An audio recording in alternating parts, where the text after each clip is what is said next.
Sono in 4.000 solo in provincia di Padova che devono fare l'esame di guida entro il 29 ottobre, quando scadrà per tutti il foglio rosa e così sarà necessario rifarlo con le spese connesse. Ma dopo 3 mesi di chiusura la situazione è al collasso. 35 delle 100 scuole guida del Padovano hanno protestato davanti alla motorizzazione civile in Corso Spagna a colpi di clacson. I dipendenti sono pochi, chi va in pensione non viene sostituito. Abbiamo ritardi nei tempi per il rilascio delle patenti che portano addirittura nel nostro caso per 200 persone rispetto alle autoscuole che rappresentiamo qui noi in provincia di Padova non avranno nemmeno una prova di esame entro la scadenza delle proroghe fissata per il 29 di ottobre. Linee guida più restrittive che in altre province, denunciano i titolari delle scuole guida, dettate dal dirigente che guida Padova, Verona, Vicenza e Rovigo. Protocolli rigidi e l'esame pratico che da 40 minuti durerà un'ora, facendo aumentare ritardi e code. Oltre 200 persone rischiano di non fare l'esame entro i 6 mesi previsti, con la conseguenza di dover rifare tutte le carte. Per poter adottare delle linee guida, che qui evidentemente sono state adottate in maniera diversa rispetto a quelle previste dal Superiore Ministero dei Trasporti,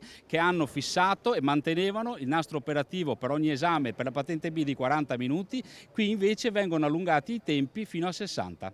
Tutte le proposte mirano a smaltire le centinaia di pratiche in arretrato. Fare anche un pool di esaminatori, dove in quelle province dove ci sono degli esaminatori che hanno meno lavoro, fare un pool di esaminatori per cercare di almeno, come dire, sistemare l'arretrato. La protesta sembra abbia sbloccato in parte la situazione. Dopo mesi di silenzi, i titolari sono stati ricevuti dalla dirigente padovana della motorizzazione, che ha manifestato la disponibilità ad ascoltare proposte e a collaborare.